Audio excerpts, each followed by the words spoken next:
Welcome to Community Connected Health. I'm your host, Skip Lowe with North Risk Partners, and joining me today from North Risk Partners, Colton Storla. Hey, buddy. Hey, how's it going? Good to see you. Happy Friday. Man. Yeah, haven't seen you in a while. I know. Yeah, what was it, like 2 days ago or what day ago? I can't remember. What a blur. Yeah, I did swing by and say hello in Grinnell, Iowa. Yeah, you did. It was good to see you as always. So I'm really happy to set up today's discussion. We have with us today none other than Scott Argie, and he's with Ortho Forum Value Network.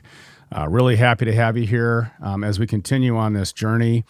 Kind of had an epiphany. I would recommend that anyone that owns a lawnmower to use it, because I found myself in the middle of 45-minute mowing session the other day. Just, you get these epiphanies.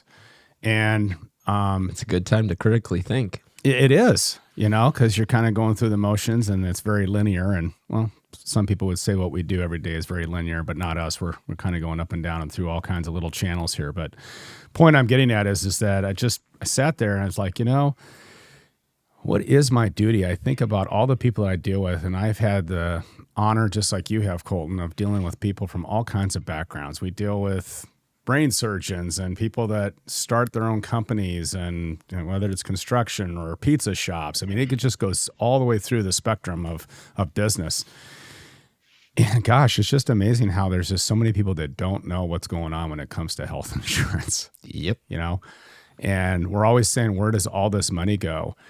And so, we kind of have self-professed our role in the world here and in the DNA that we're trying to exist in. And that is we're going out there to try to find where all this money is going. Yep. And it's just such an exciting time. Just being on this podcast, being with you, and just being with the great people like Scott, just of the things that we're doing through Health Rosetta, through the Free Market Medical Association. And as some of you know and have heard from me over the last several podcasts, I really cut my teeth working with the provider community. Just felt just so saddened as I would go across the fruited plain and saw these clinics closing and seeing these towns getting squeezed. And so I feel like we're just, being in the heartland, we've got some really good work ethic, and we're seeing what's happening economically, which is really an anecdote for what's happening across this country. So that's kind of the setup today. So again, good to see everybody. Scott, so honored that you're with us today. We're just going to do a quick little intro about yourself. I already qualified that you got the Sears Tower over your right-hand shoulder there. And love Chicago, by the way. I do. Yeah, it's great. Yeah. Chicago's a great city. I'm just north, right in between kind of Milwaukee and Chicago, up in Lake Forest, Illinois. So it's another beautiful spot up here as well. Skip and I did a salmon fishing trip right out of Winthrop Harbor. Really? Yeah. We'll have to call you next time. It was a great time. Yes. Yeah. I don't go too far out. Me and the water don't get along very well at times. That's right. Yeah. I'll take some Dramamine. We're taking some notes here, so there you go. We'll get the information out of you. We'll put you on a boat. Perfect. By myself. Just send me out there. Yeah, sure. A little background about yourself, how you ended up at the Ortho Forum Value Network, and what you're up to today. Yeah, absolutely. So Ortho Forum Value Network, Scott Argie, VP of Strategy and Network Development. I came to the Ortho Value Network, just over a year ago. My CEO, Heath Kirshner, he was called upon by the Ortho Forum, which was what we were born under. For those of you who don't know what the Ortho Forum is, it is a nonprofit organization that is made up of 100% independent practicing physician groups across the country. Just over 160 plus physicians. There's what are we looking at? Like 6,000 plus orthopedic surgeons, 4,500 plus mid-levels and PTs. So we're in 47 states and over 2,000 locations. So the culmination of where the Ortho Forum Value Network came from was really the brainchild of those that are part of the Ortho Forum, where they got together and they thought, as the direction that healthcare is going, if we come together and form a clinically integrated network with all of our practices, overnight we would have the largest independent orthopedic network across the country. And that's when, they reached out to Heath and got his perspective on it and asked if, he'd be willing to lead the charge. So he got on board back in, I want to say 2023, worked his tail off to get this off the ground. And then I kind of rode in on his coattails about a year ago. Heath and I, we go back to roughly 2008 when we were working with an organization that was buying and billing for implantable devices on behalf of ambulatory surgery centers. So way back in the day, can't believe I'm saying that, but right. So back then, one of the challenges for ambulatory surgery centers were really like just the cost of the devices, the utilization of them, and then the questionability of whether or not they were actually going to get reimbursed on those implants, as most of them, if not all, were being reimbursed on miscellaneous codes. So it was a real challenge because you had, this perfect storm of, physician techniques that were coming together that allowed for more complex surgeries that were being done in hospitals to now be performed in outpatient surgery centers. But the cost of implants were such that many of the ASCs just didn't have the capital outlay to really spend those kind of dollars, particularly in pain management procedures when you're dealing with a spinal cord stimulator permanent implant that could be, north of 30 grand, a piece. So that's a lot of risk that they had to carry. So Heath and I got our start back in 08. And then, he and I, we went our separate ways, did a few different things in the healthcare space. I did some consulting for Huron Healthcare for a bit. And then, for 9 years prior to this, I worked actually with an organization that was in the workers' compensation field, where we were a large orthopedic specialty network for work comp claims and work comp payers and TPAs. And then, Heath called, and, the rest is history right now, at least for just over a year. So really the impetus of the existence of Ortho Forum and then the Ortho Forum Value Network was essentially it's time to take control of this out of control beast of healthcare and reimbursements and getting the leverage and the horsepower. Is it fair to say that? I mean, was that kind of the impetus of why you guys decided to band together? Yeah, I mean, maybe speak to some of those challenges that some of these orthopedic practices were trying to solve for as they were, forming Ortho Forum or thinking about it. Yeah, 100%. So, all of our practices, as we have these conferences, from the forum, the Ortho Forum conferences that they put on, we're part of those. We engage with all of the, CEOs, practice administrators, the physicians who come there. A lot of them were all, chatting and saying about the same things. The administrative issues, the collection issues, the challenges that, that they even have in their own healthcare insurance when you're dealing with a BUCA, like a Blues, United, Cigna, Aetna, you name it. And a lot of physicians were having the same conversations, having the same issues, having the same pain points. And they quickly realized that it wasn't going to be hospitals and large insurance companies that were going to fix this, perceived problem that they had. Right. And the doctors, the members of the Ortho Forum realized that if we want to see change, we're going to have to do it ourselves. Yep. And that's, it was that conversation that led to the creation of the Ortho Forum Value Network. Yeah, that's awesome. Yeah. Because we even have these conversations with employers all the time. And, since the passage of the ACA, I think employers in the back of their minds are waiting for the ACA to go away. But it's like, come on, guys.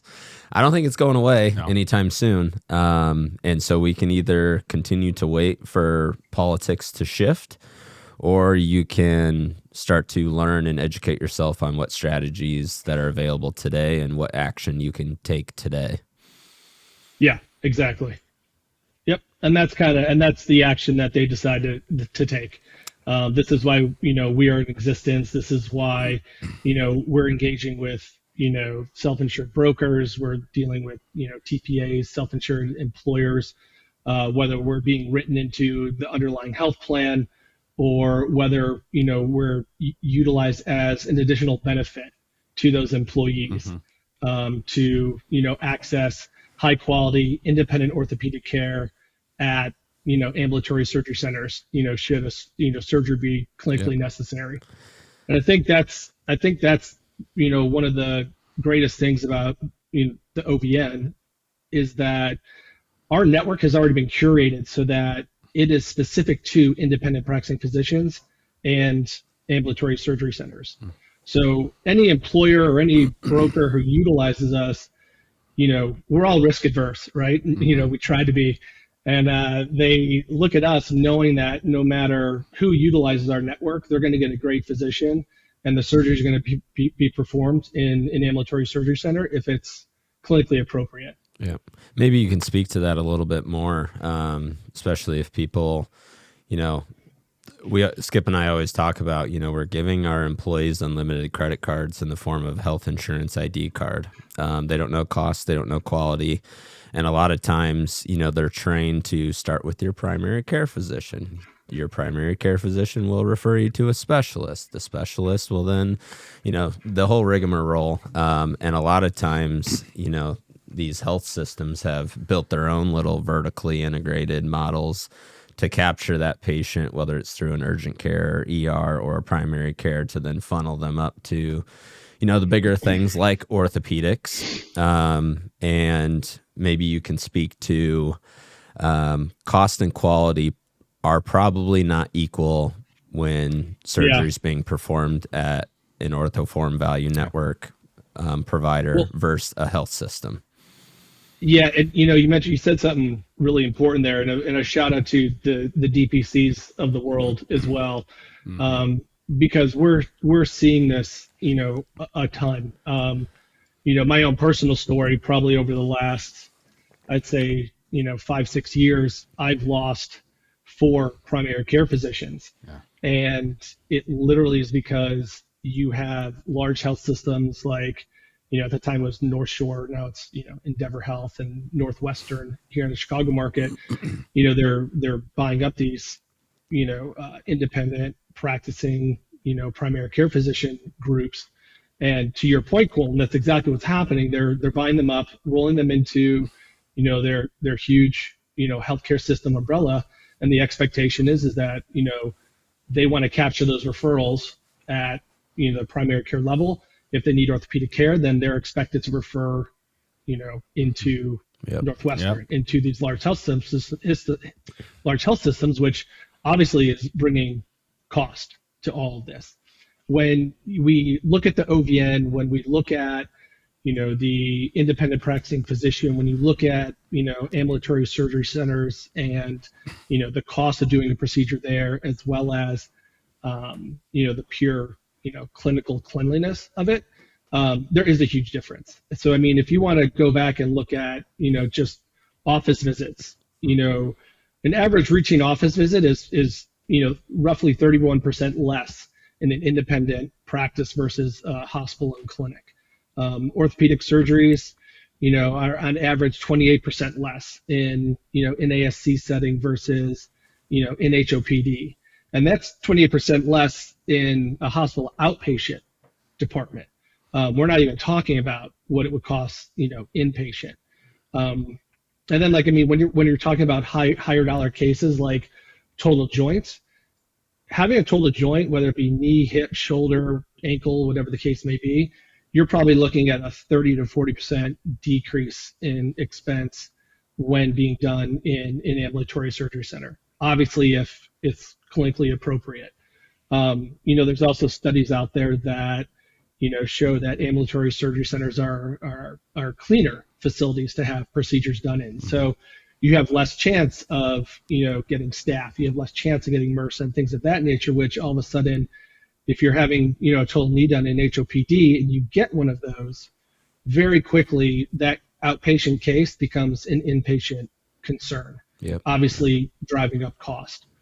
It's not like taking your, huge. It's not like taking your car to Jiffy Lube. If they they do maintenance on your car and you drive away and it's not fixed, you don't take it back and then they keep charging you. And that's exactly what happens in healthcare. I mean, if things don't go right, obviously the meter's still ticking. And so that's why it's super important to, right care, right price, right time. So from a I'm going to kind of shift gears kind of on the platform side here, just so our listeners are, understanding, excuse the pun, the value that you are bringing to the table. I mean, you have massive scale here. So you have the horsepower with negotiation, you have the horsepower with the quality and outcomes, which is phenomenal. But speaking to the infrastructure side here, a couple of things. One is, do you rely on the broker community to go out to try to share the good news? And I think that's the other thing about what we're doing in the community connected health space is that we have providers and pharmacists and DPC. Thanks for bringing them up, Scott. We're all working together in this. But if I'm a broker and coming out of my black box here of trying to say, hey, I need to do something different, how does one get connected with OrthoForum? Because OrthoForum Value Network works with several different platforms, right? Through TPAs, through the broker community, through the DPC, so that we've got, friends with the program type of thing where we have the DPs referring to you.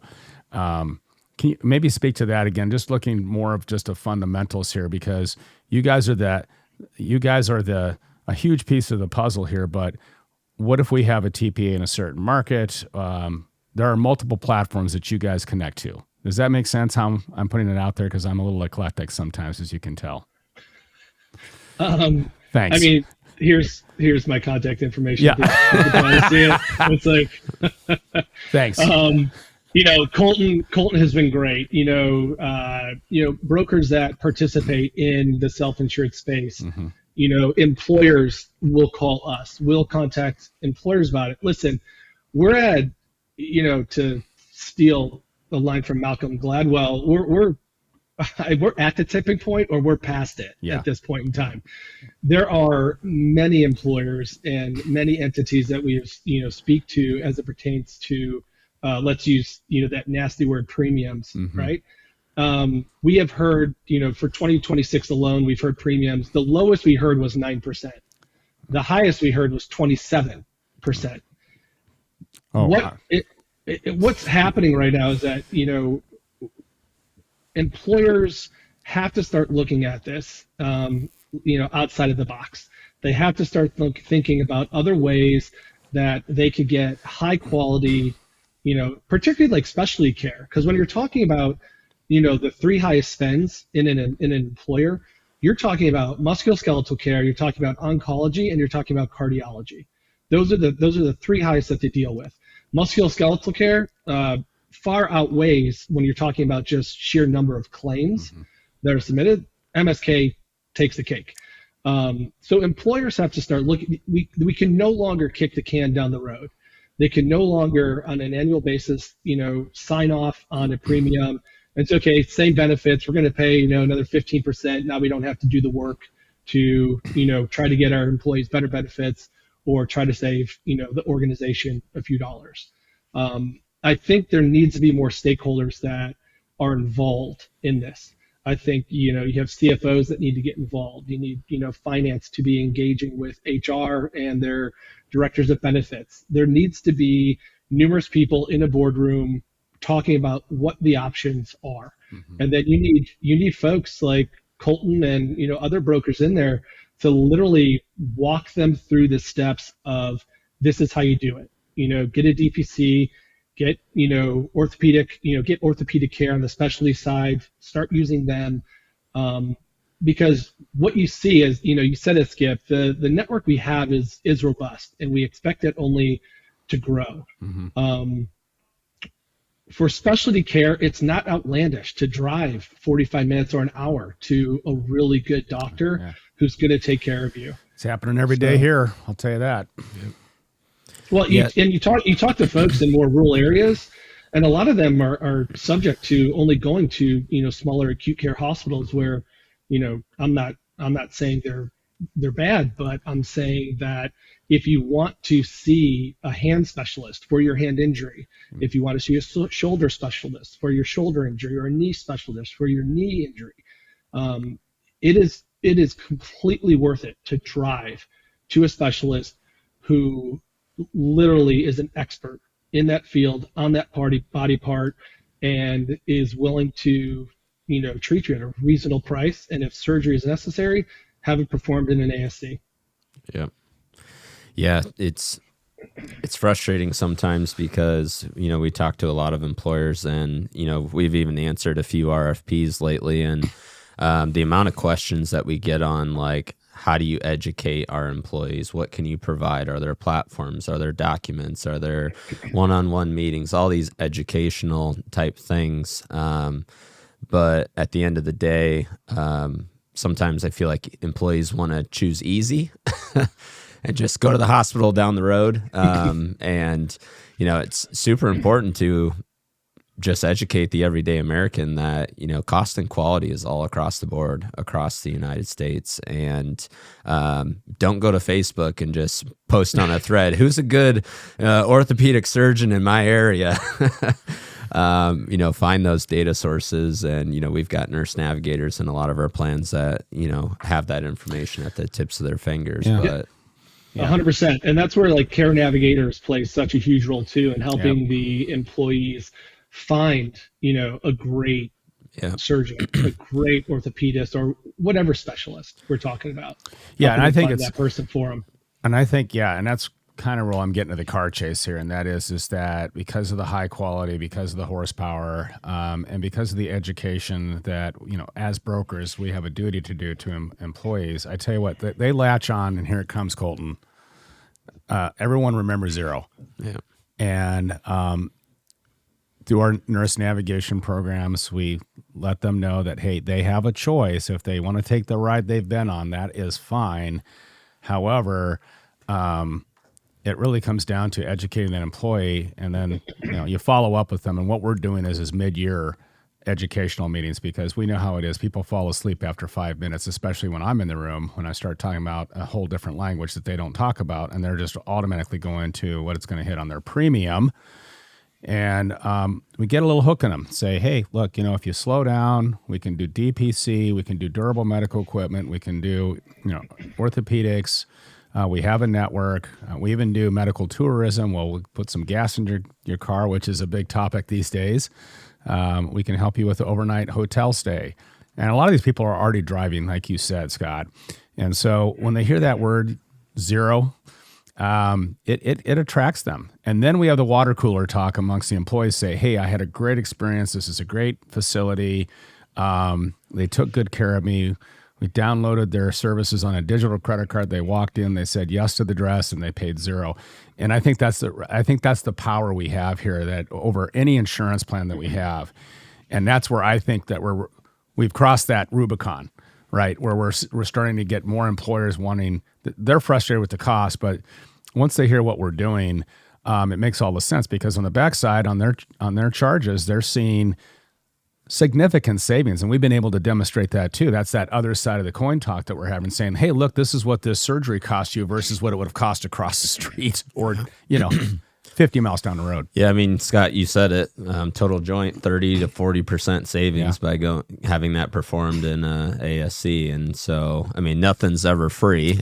We make it free to the employee, but I mean, the employer, if we can properly educate them on, hey, this is what it would cost in a big health system, this is what it would cost in an ASC, there's 30 to 40% savings there. Wouldn't you rather pay 100% of the lower cost, higher quality option and give your employees that benefit, remove that, barrier to care, versus overpaying and just letting them go wherever they want?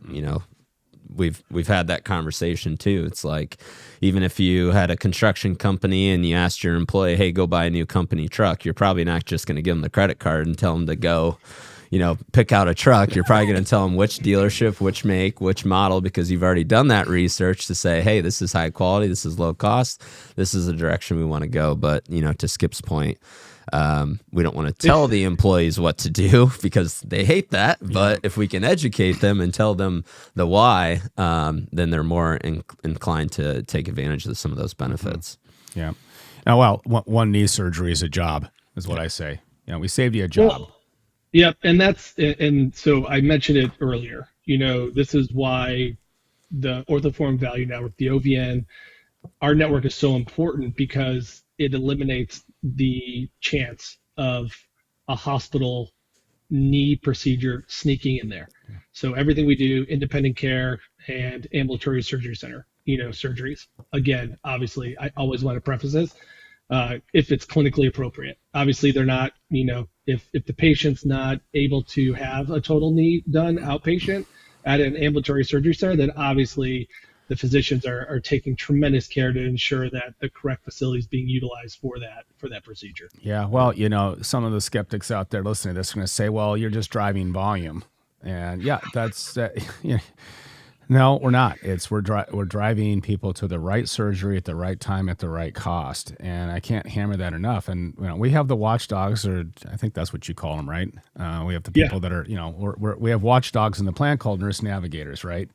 And they speak the language of the physicians. They're going to find out if it's medically necessary. And we have avoidance of situations, and maybe get them to the PT or other solutions we have in our stack. And so I can't emphasize that enough. We're not here to just say, hey, this is a great way for us to drive more patient volume. There's a quality and outcome side of this that's number one out of the gates, that it's got to be necessary. And we want to get the patient the best care, because I've been around this business a long time, Scott, just like you kind of have, at least since '08. And you've met a lot of incredible surgeons. These are incredible people that are, their ultimate goal is to take care of their patients. I mean, they are walking the walk. And so I just want to, I'm doubling down on this point. And I think the really cool thing about what how Ortho Forum even became a thing is, you're trying to solve problems for other independent orthopedic practices. And not only are you solving problems for them, but it's just this trickle down effect, because now you're solving a problem for employers. And I think that's just the cool thing about it, is not only are we going to solve our own issue, but we're going to solve other employers' issues. And I mean, that's what community connected health is all about, is, how can we all sit at the same table, an employer, the employees in a community, with independent practices, with the DPCs, with, all the stakeholders, and make these decisions for our business, our community, and not have some outside third-party entity that signs these contracts behind the scenes that the employer has to sign off on, and they think's a sweet deal. Yeah, I mean, you said it earlier, Skip. I mean, the notion that orthopedic surgeons just want to do surgery is absurd. Mm-hmm. I mean, they're looking at caring for the patient first and foremost. A good statistic to know is, roughly maybe 20% of the patients that orthopedic surgeons see have surgery. It's not, I mean, the percentage isn't high. When it's needed, it's needed. I think where we all have to be, I wouldn't say concerned, but where we have to be wary of is that there are organizations, though, that their idea of saving money to an employer is pushing patients to PT, when they really need to see an orthopedic surgeon. Mm-hmm. Like there could be an injured worker, injured employee that might have a hairline fracture, right? It's not compound, like you can't see it, but there's pain. Listen, an orthopedic surgeon should see that, to see if there needs to be something more seriously done to help fix that. Because what could happen is now you're dealing with surgery avoidance when surgery might be needed. And now you're having this patient go through physical therapy, which is now causing them pain because of their injury. So, PT should always be an option. Listen, our whole network is based around, conservative care. Colton, you said it too, right place, right time. And this is exactly what our physicians focus on. And the fact that they're independent and they they don't have a health system pushing down on them to tell them how many surgeries they need to get in a month, or how many patients they need to see in a day. It truly is the way we look at this, putting the patient first and foremost. Everyone likes to say it. We're doing it. Yeah. Well, that's a great point on the PT, because we've seen where that, we've had some PT solutions that it can impact the cost and create, bigger problems down the line there too. See that especially in more in the rural areas. I'll just say that. Yeah. Back to the employer side of things, I know you mentioned some of the higher increases, the 9% and the 20-some%. Yeah. Actually, one of your orthopedic groups that you referred us into, thank you very much, they saw 43%. And I know Ortho Forum has been diligent about asking their members to walk the walk. And if you're expecting employers in your community to do bundles or direct contracts, set up these types of arrangements, you need to be doing some of the similar things and, looking at different level funded, self-funded, captive type models, maximizing domestic steerage. I mean, those are the conversations Skip and I have all the time with employers, especially working in the healthcare space, because you talk to the employees, they hate insurance. You talk to, people that work in healthcare, they hate insurance. Oh. And so it's like, okay, guys, let's stop working with the insurance companies. I mean, there's always going to be an element of insurance to cover the catastrophic claims. But, for some of your Ortho Forum groups, they're in a very powerful position that, trucking companies don't have the power, manufacturers don't have the power because they deliver healthcare. And even maximizing domestic steerage, partnering with DPCs. So we've had a lot of fun working with various orthopedic practices. I think we're up to a half dozen now that are, thinking outside the box and looking in, different unique ways of how to deliver benefits, not only for their own staff, but then, okay, now that we've done it for ourselves, how can we take this out into the community? So it's been a fun ride for sure. And listen, that's awesome. And that's half the battle. I mean, it's literally just getting off home plate, taking a swing. Yep. I think that the biggest challenge is, we've all been living in Thunderdome with the Bucas, and we're just used to it. It's an antiquated model that everyone knows well enough to operate within it, and to move outside of that, unfortunately, it's scary, and it requires change. And as human beings, I have a hard time finding one who enjoys change. Yeah. So, and listen, as busy as everyone is, I'm sure one of the last things someone wants to do is, rip open their benefits and, remake the whole thing. I mean, again, it's really easy to sign on the dotted line and just kick the can down the road. Yeah. But I think what you all have done a good job at is really a great job at is that it's nothing to be afraid of. It's simply having conversations and looking at what's available. I mean, what's 30 minutes or an hour of someone's time to think and discuss what other options might be out there for, that employer and for their employees. Yeah. And a lot of times the benefits are better. Yeah. Oh, yeah. And we see ourselves as being educators and professional problem solvers. Yeah. And that's really just what it takes. I even remember a conversation at one of the events that you guys invited me to. And after our little panel, this gentleman came up to me. He goes, hey, we asked our broker about, what options we could look at. We want to go self-funded.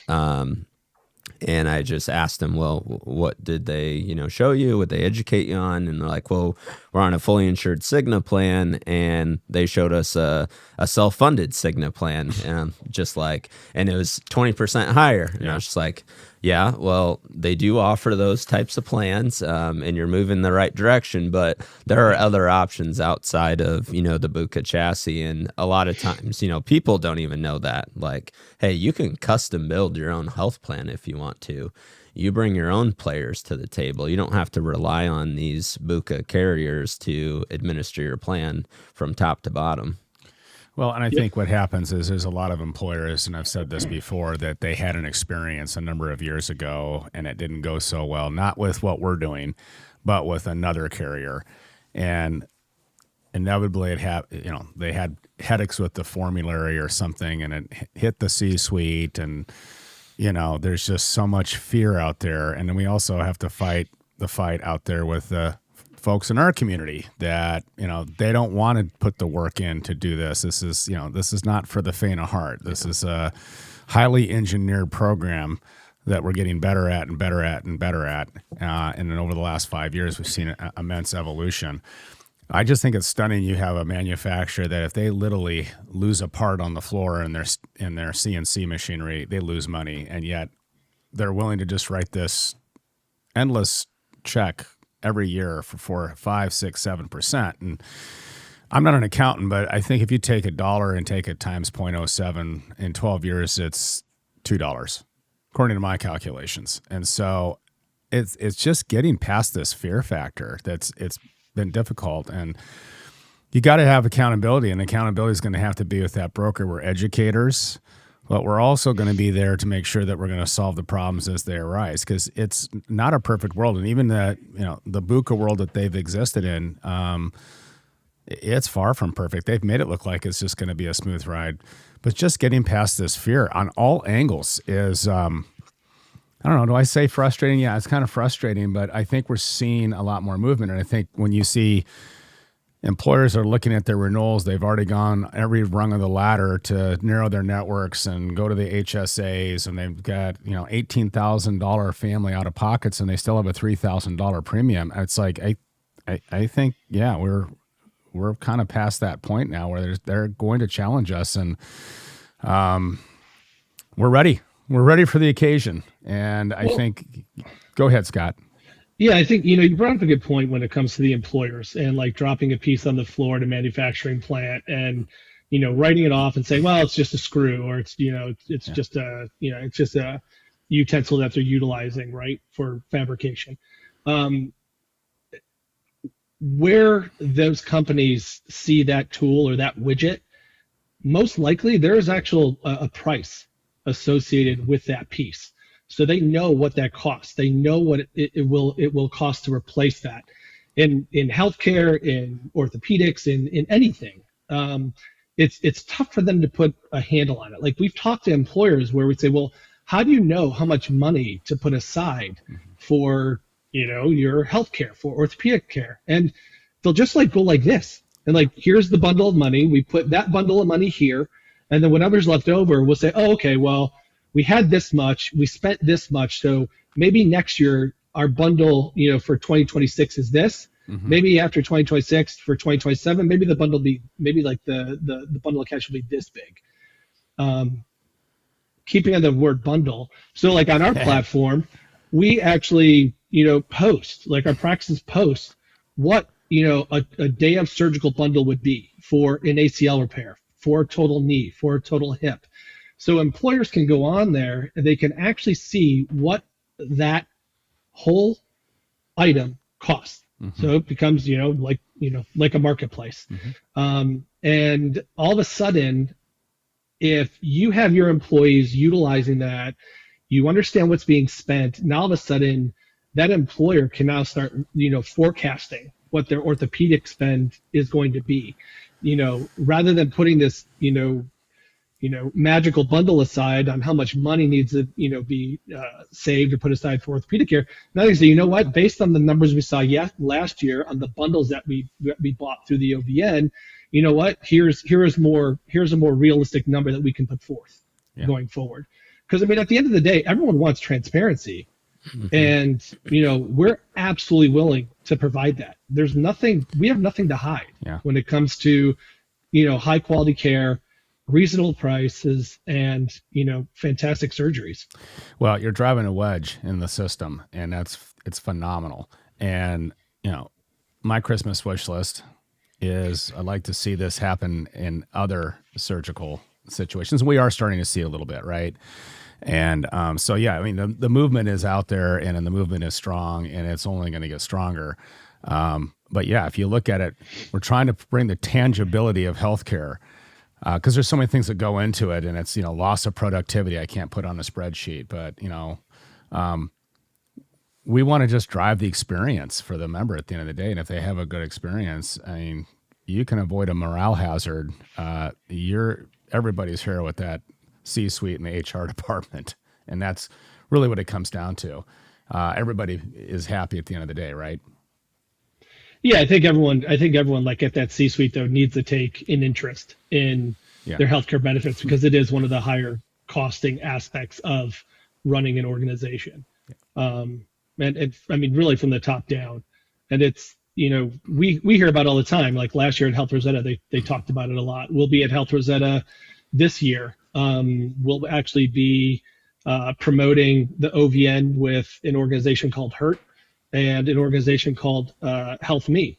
So we'll be, co-branding some things and working together, because at the end of the day, I mean, if you haven't heard about Health Rosetta, look it up. It's a pretty phenomenal organization where, yes, we're all separate organizations and separate companies, but it's so awesome to be working with others who are aligned in their beliefs and all kind of, pushing and pulling that cart in the same direction.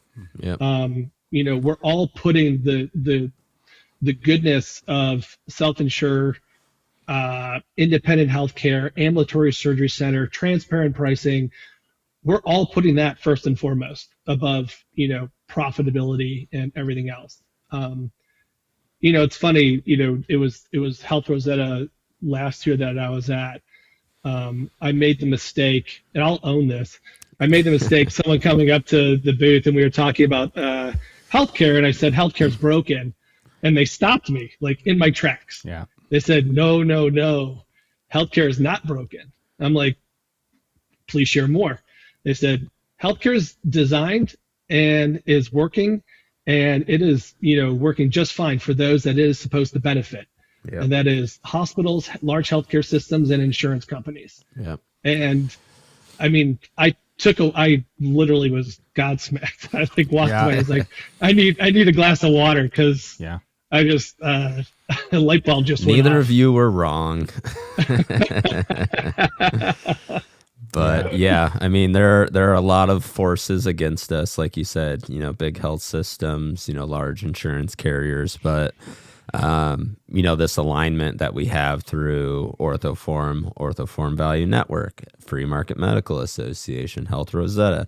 I mean, there are other groups out there that we're all, trying to, push back on these forces that are against us. And it's super awesome to see. And I know you guys had Dave Chase talk at your, I think, annual conference. And I know he had people writing down notes and reaching out to him and probably ordering his book. And I got a call this week from another advisor down in Florida, and she said, some orthopedic practice found me on the Health Rosetta website because they have a map out there. She goes, I know you've been working with orthopedic practices and just wanted your advice. And so people are paying attention, believe it or not. Yeah. And it's good to just have these resources that are available to get educated by people that are truly trying to help you. Yeah, and then listen, the more we preach it, the more we, shake the trees, knock on doors, it's only going to get that much better. I mean, I think Dave Chase, and correct me if I'm wrong, I think, from a self-insured perspective, to really make this thing hum, I think, what was the percentage you said? 3.5%? If we can get 3.5%, out there, the employers committed to self-insure, we're here to stay. And that is awesome for us, and that is scary for the insurance companies. Yeah. Well, kind of wrapping up here, as far as, your ideal clientele, you want to partner with self-funded employers that are trying to get their MSK spend under control. I know there's a handful of nurse navigation companies out there. There's more popping up. There's, new TPAs coming to the marketplace. These, steerage type plans are becoming more the norm. Is that kind of the ideal, clientele that you're looking to partner with? Yeah. It's funny. We're we just like having conversations. I mean, we just love talking to people about this, and, really just educating others about this space and what we're doing. So, I mean, as far as those who want to reach out to us, anyone who wants to learn more about the Ortho Forum Value Network, self-insured employers want to chat with us, directors of benefits, CFOs, TPAs, self-insured brokers. I mean, I wish I knew a good one. Yeah. We got a couple. Yeah, you're getting warmer. Hey, I just want to make sure I'm clear for our listening audience that they can go out to Ortho Forum Value Network right now and kind of price shop in their area for cost for orthopedic care. Yeah, so we're in the process of launching that, where they're going to be able to do that. Okay. Our tech is going to be released. For right now, yeah, we have sites that are up. We have practices that are utilizing it, and anyone who wants to really discuss bundles and what kind of pricing they can be looking at in their market, reach out to me. Love it. Reach out to Heath, anyone else, and at the Ortho Forum Value Network, and we're more than happy to set up a call and walk them through what we're seeing and what we're proposing.